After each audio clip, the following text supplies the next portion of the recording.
Welcome to Talk Ed Early Childhood Series. Ako pa rin ang inyong host, Bianca Gonzalez, because this whole series, of course, is dedicated sa ating mga magulang to help us answer questions tungkol sa pagpapalaki ng ating mga anak, lalong-lalo na dun sa mga edad 0 to 8 years old. Yan yung early child care development. Siyempre, as we continue to live dito sa ating new normal, di ba? Yun ang tawag nila.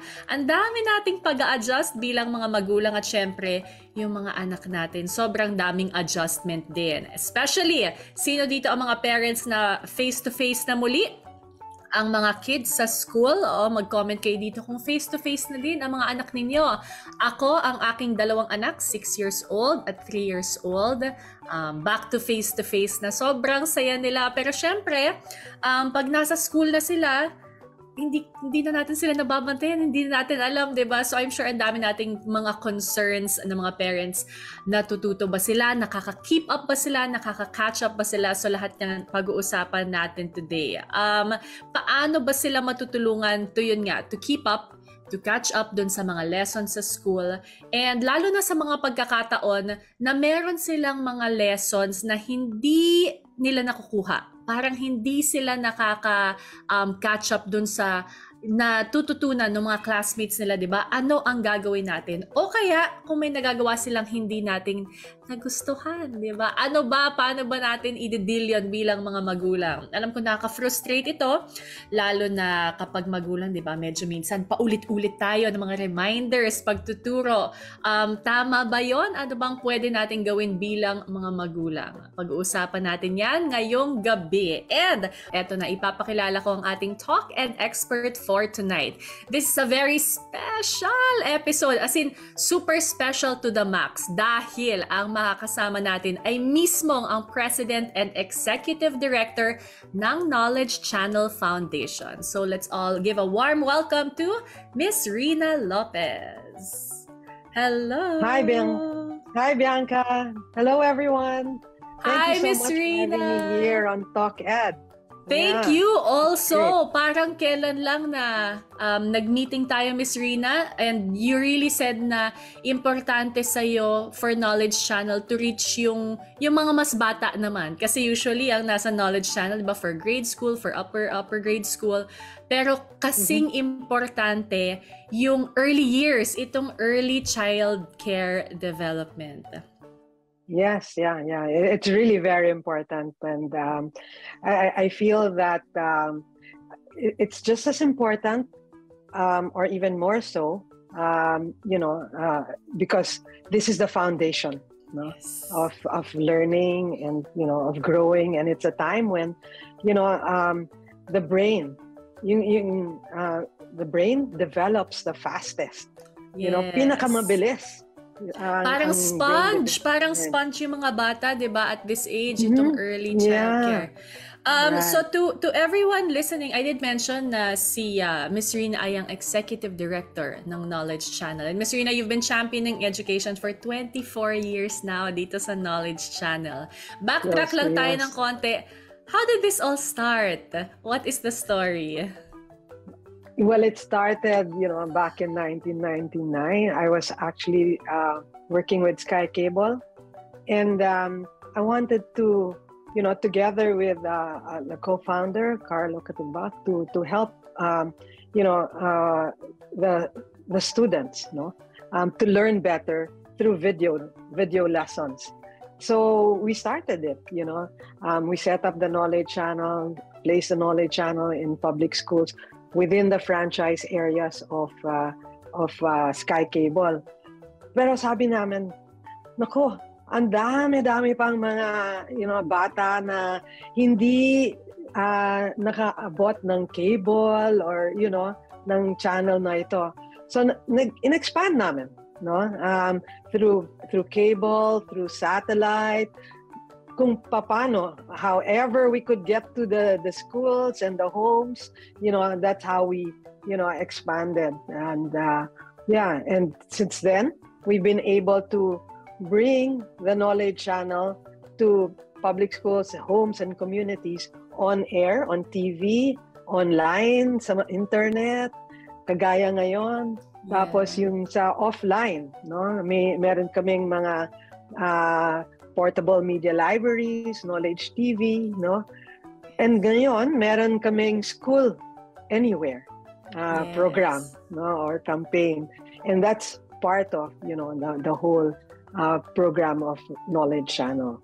So, yes, ang ganda ng kwento and parang talagang nag-keep up with the times sa Knowledge Channel kasi from dati cable, lumaki na lumaki ngayon online. Thank you for sharing your story at ako personally bilang ang mommy of a 3 and 6-year-old like I mentioned earlier. Lagi ako natututo with these episodes because mahirap maging magulang, 'di ba? So it's great to hear stories from experts and from other parents as well. At ngayon, papakinggan natin ang kwento ni Teacher Rowena. Let's see. Teacher Rowena. Kapag nagkakamali po ng aking mga estudyante, ikinokorek ko po sila sa paraan na hindi po nila mararamdaman na sila ay nagkamali at hindi po mapapahiya sa kanilang mga kapwa mag-aaral. Sasabihin ko po minsan na maganda yung ginawa mo, pero siguro mas maganda kung ganito. Ano sa palagay mo? Kung sa ganun po, hindi niya mararamdaman na mali siya at sa halip gusto kong iparating sa kanya ay gumawa pa siya ng mas maganda pa na alam ko pong magagawa niya. Bilang isang magulang naman po para sa aking mga anak, kapag nagkakamali po yung mga anak ko, sinasabihan ko po sila at pinangangaralan ko po na malumanay na pananalita, yung alam ko po na hindi po sila magtatanim ng sama ng loob sa akin. At iisipin lang po nila na para sa kabutihan po nila yung gusto ko pong ipaintindi sa kanila.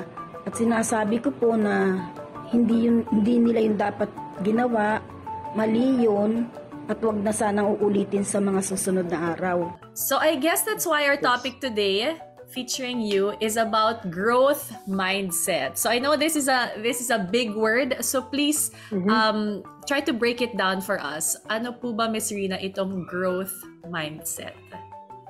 Well, itong growth mindset kasi, it started with how you think of yourself. When it was this woman, the scientist from Stanford University, si Carol Dweck, who came up with this very powerful concept called, growth mindset.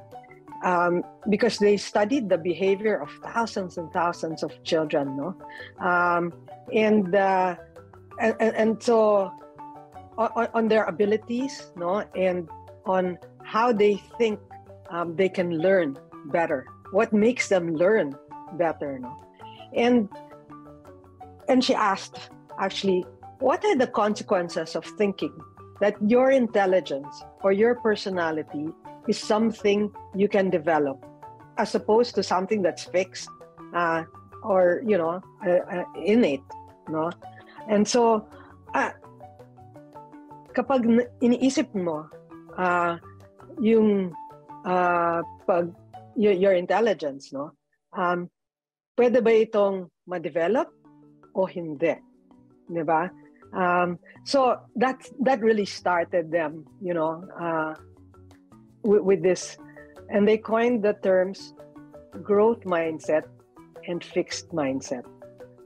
And yung paunawa or yung belief mo tungkol sa mga abilities mo is really crucial to your success. So ito, no, yung dalawang mindset na sinasabi ko.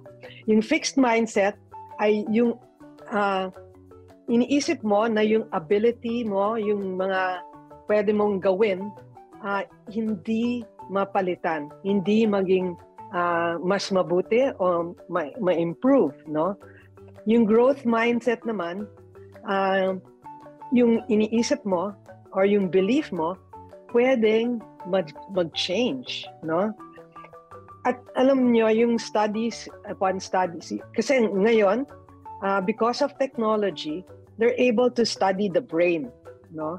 And they really see, the scientists, they see that kapag yung brain mo, kapag may effort, kapag may nag-aaral ka at talagang lumalaki, nag-grow talaga yung brain mo because of that neuroplasticity, no?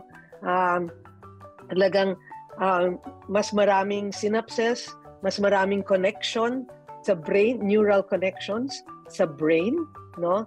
At kapag may mas maraming neural connections, no? At nagsistrengthen yung mga nandyan na, no?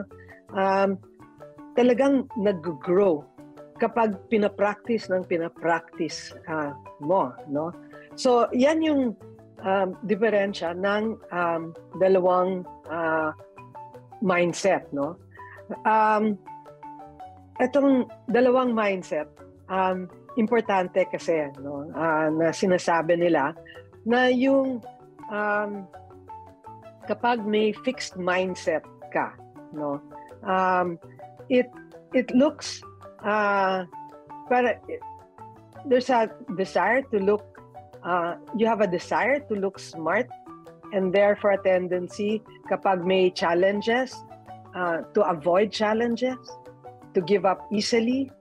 You see effort as fruitless or worse. You ignore useful negative feedback. Kapag may nagsasabi ng, nag-feedback sa iyo, negative ka agad, defensive ka kaagad, 'di ba? Parang ganyan. O kapag may nag-succeed, parang nata-threaten ka ba? Parang ganyan. At kung ganyan, parang nakikita mo na yung buhay ay parang kasi ganyan hindi na ako smart, hindi ako magaling, walang mangyayari talaga sa akin, no? And so on the other hand, yung growth mindset naman, nakikita mo na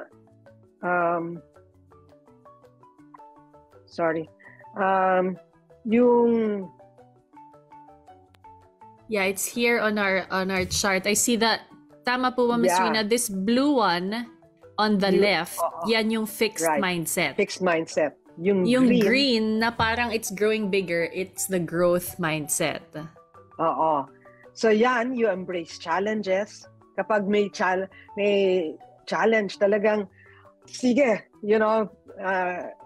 gagawin ko yan, no? And when you do that, you try to find ways, no, in solving the problem and in overcoming yung challenge na yan, di ba? And so you persist, maski may parang mga setbacks or may mga obstacles, sige pa rin. May grit, may perseverance, no? Ganon. And nakikita mo na yung parang yung effort na gagawin mo ay may ibubuga, no? Yeah. And that's how you master yung parang ginagawa mo kung math o kung reading man yan o ano, no? And kapag may nagsasabi sa iyo na sana hindi mo ginawa yan or parang ganyan, you take it positively and you learn from it rather than nagiging parang defensive ka palagi, di ba? And so here, when kapag may nag-succeed naman, you look up to them and you learn from them rather you get than inspired. Then you're threatened by them. And so here, when you have that growth mindset, you can really reach for even higher levels of achievement, no? And you feel that you really have that free will, no? Rather than kasi ganito lang ako. But no, you can do it. You can be more than what you are today. Maybe you're not yet what you are, but you can be, no, and you will be. And so you look at,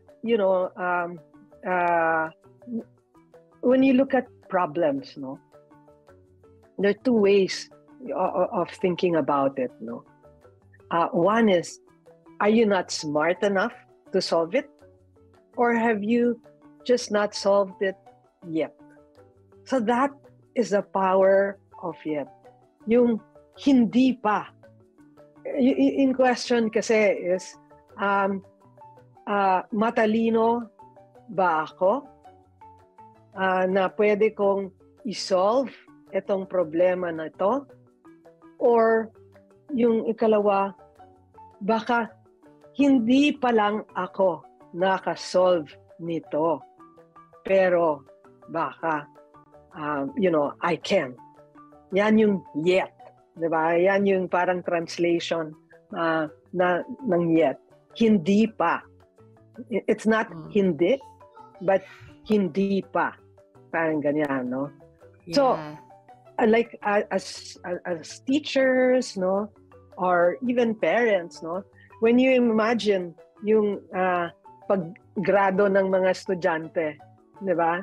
Kapag F, talagang yung estudyante magiging, tas malaki pa red, so F, tas may circle tapos pa. yung X, ganyan, diba? Or yung not yet, diba? Kasi yan, yung not yet, is very hopeful, diba? Pwede pa. And I think that's really something that, makes a very big difference, in how we look at ourselves, how we look at our children, how we look at, our students. Diba? Would you agree with me, Bianca? I Yeah. super agree. I familiar po ako dito kay Carol Dweck, pero first time for me to hear this power of yet. And I think it's so game-changing kasi nga, correct me if I'm wrong, Miss Rina, relating it lang to our poll question kanina. So, kunyari, yung anak mo hindi nakuha yung assignment, nagpapaalala ka, hindi pa rin niya makuha. Kung pagalitan natin, which is of course, I guess the easier reaction, di ba? Ano ba yan? Kanina ka pa, ganyan. Mas likely that they will develop a fixed mindset because baka maisip nila, ay, di ako magaling sa math. So, hindi talaga ako magaling sa math. Versus, kung kinausap natin, siguro we say, try again, maybe you can try a different way, o sige, baka bukas, try natin ulit. Baka is that the growth mindset na parang, okay, I can't solve itong math problem na to ngayon, pero try ako ulit, baka sakaling makuha ko. Did I get that correctly? Right, exactly. You do know growth mindset, and yeah, we really hope that more parents and teachers can really practice that, no? Because we also, actually, a lot of us, have that fixed, or had that fixed mindset, or have it, it's like, ay, hindi talaga ako magaling sa math. Ay, nako. Parang ganyan. Oo, ako din, hindi talaga magaling. So, ikaw, okay lang. Parang ganyan. Instead, rather than saying, but you can still do it, even if you're not good yet at math, you can be good. You can learn, to the highest levels, and, Lagi nating naririnig yung learn from your mistakes. Pero ngayon, mas naiintindihan na natin yung psychology behind it. Sa ating susunod na episode, itutuloy natin ang usapan tungkol sa growth mindset. May makikilala rin tayong nanay na mag-share ng kanyang experience on this topic. So make sure na present kayo sa ating next kwentuhan. This is your host, Bianca Gonzalez, and let's talk again here on Talk Ed.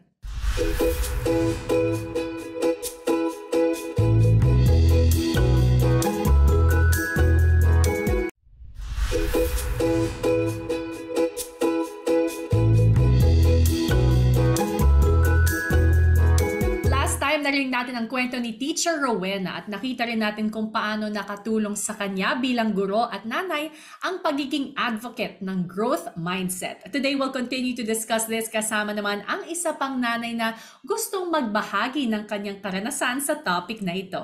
Let's hear it from Mommy May. Sobrang saya yung para sa bata, yung may ginagawa siya tapos ina-appreciate mo yung sinasabing, ay, ang galing naman ng anak ko, yung grabe, ginagawa mo ganyan. Yung parang, nakikita mo talaga yung saya, yung ngiti, yung saya. Parang nagkakaroon siya ng self-confidence sa sarili na, ay, grabe, bilib si mama sa akin. Nagawa pa nila yung best nila para nang makita nila, magiging masaya si mama pag gano'n naman. Magiging masaya si mama pag very good ako sa school. Kahit yung mga simpleng bagay lang, no? Pinupuri ko sila sa mga bagay na parang para sa akin, yung binibigyan nila ng effort. Pag makita ko silang naghugas ng pinggan, wow, galing naman, sipag-sipag na yung gano'n. Yung mga kahit simpleng bagay lang, no? So, pinupuri ko sila. Tapos, nakikita ko na lang pagkasunod na araw, may naghugas na ng pinggan, may nagsaing, may nagwawalis, di ba? So, pag araw-araw, pag ginagawa ko yun, araw-araw din silang gumagawa ng excited, yung parang ikakasaya mo, yung parang hindi sila gumagawa na parang magagalit ka kasi alam nila na magiging masaya si mama pag ganito yung gawin ko. Every little nice thing that the kid does talagang super praise si Teacher May. And actually, Ms. Rina, I think this is also quite a controversial topic now, parang lahat na lang ng ginawa may praise, parang ganon. I'd love to hear what you think about praise being effective in, I guess, reinforcing good behavior sa mga anak natin. Thanks, Bianca. I really think that this is also another very important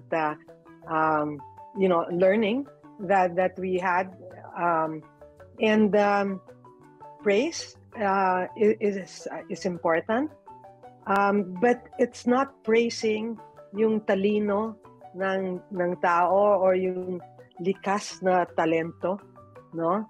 But rather yung ipapraise yung effort, yung nagpupursigi, yung mga strategies na isip namin kung may mga challenges, di ba? At may obstacles, paano niya na overcome, yung mga challenges na yan. You praise yung perseverance and grit as mentioned earlier, yung pag-i-improve ng bata, no? Kasi this will result in more resilient kids rather than, kasi kung yung talino, or yung likas na talento, parang nandyan na yan, di ba? And they hindi parang nila na no? Pero kung yung pagpupursigi, yung effort, that kid will keep on trying to do things, no? Giving more effort to what they do. In anything that they do, there will be that effort. And so when you praise that, parang mas magiging resilient yung bata. They'll be more encouraged, to do the effort, no? To overcome challenges. Parang ganyan. Mm-hmm.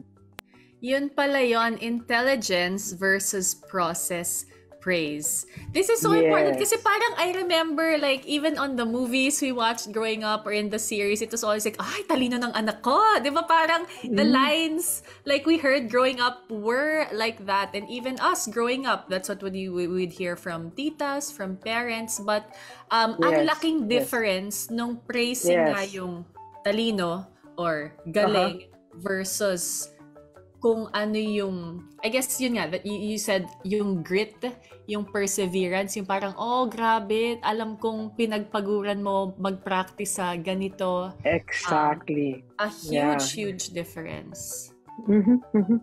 Parang yan nga, di ba? Ito, yung intelligence praise, wow, you're so smart. Pero yung effort, wow, your hard work practicing really paid off. Parang ganyan. So there's a very big difference. It seems similar, parang magkapareho pero hindi, you know. And the outcome, yung how the kid will actually look at, you know, that praise is also very different. You know? So yeah. Mm-hmm. Yeah, grabe. I think bilang mga magulang, ang natututunan ko din dito sa Talk Ed series is there's so many things we have to unlearn that we experienced, I guess, growing up na kailangan natin i-unlearn tapos to make it better sa ating mga anak. So, ayan. So, sa lahat ng mga mommies, even teachers, I think this is especially critical to teachers kasi sila yung exposed sa mga bata when they are doing the schoolwork most of the days during weekdays. Right. Intelligence praise versus process praise. So, yan ang matututunan natin. Okay, before we wrap this up, Miss Rina, do you have any, I guess, final tips for all of us, parents, teachers, caregivers, educators watching, to encourage kids to develop this growth mindset? Yeah. Well, one is believe in yourself. No? And that you can learn anything to the highest levels with hard work. You know, whether it's math, it's reading, or, you know, science, no, anything. You can, but you have to believe in yourself. And it's hard work, okay? It's not going to be easy, but, you know, you can.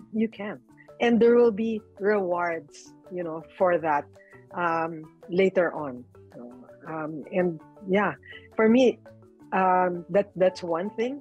You know, studies upon studies have shown the incredible capacity of brains to grow and change within a remarkably short period of time. You know, Bianca, kanina sinasabi mo na before this was, you know, how it was, how we learned and all of that.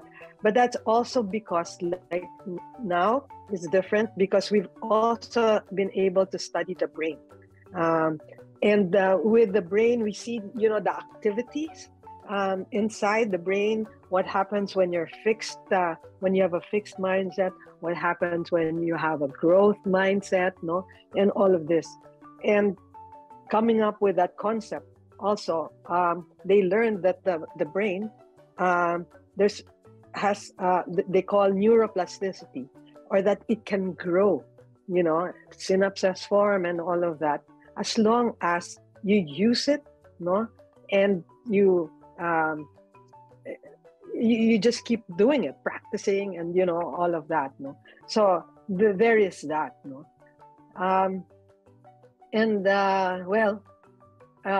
Another thing is that the second one is that mistakes are actually valuable. Mistakes grow your brain, no. It's good to struggle and make mistakes, of course, as long as you learn from them, you know. But they always say, fail forward. So you learn from your mistakes.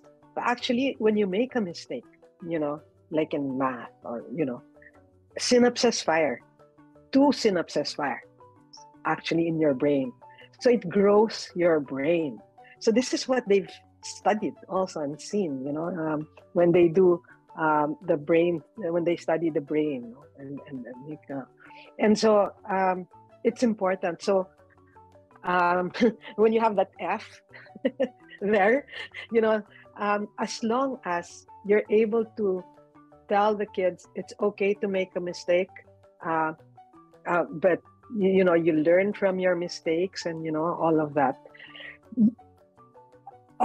The teachers or parents have to also establish, like, an atmosphere of, you know, that mistakes, it's okay to make mistakes. Yes. But you grow from it, you know. Of course, it's not mistakes that you just keep repeating and doing, you know, all the time, right?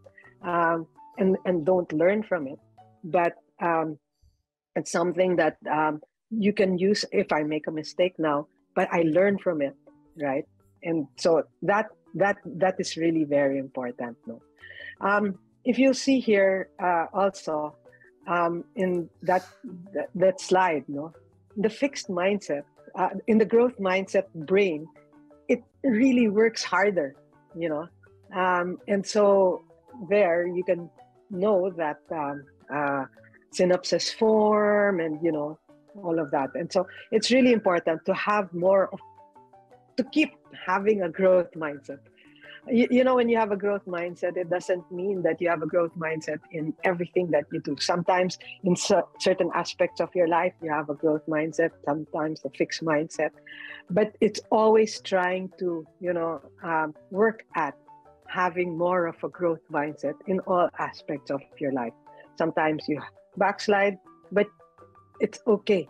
You just keep trying to have that growth mindset. And other things, other tips is to always ask questions and always answer questions, and because they're so important, and asking yourself also, why does this make sense? So your mind is always, asking. It's curiosity, right? That really, helps people to learn more, no? And if, like, you're a parent, sana palagi mong sinasagot rin yung mga anak mo, anak nyo, no? Kung may tanong sila. At it's okay if you don't know the answer. Kapag hindi mo alam yung sagot, it's okay to be humble enough and say, sige, let's both go together, mag-Google or and find the answer to that question, diba? So that is really important, to have that, always ask questions, always answer questions, and yung iba, and another tip would be to be creative. Okay.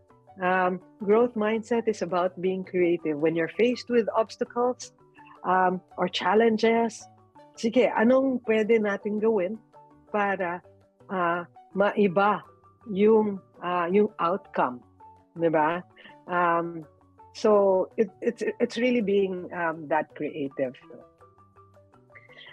It's also about making connections, no, and communicating with others. Ano yung connection nito ng A at saka B?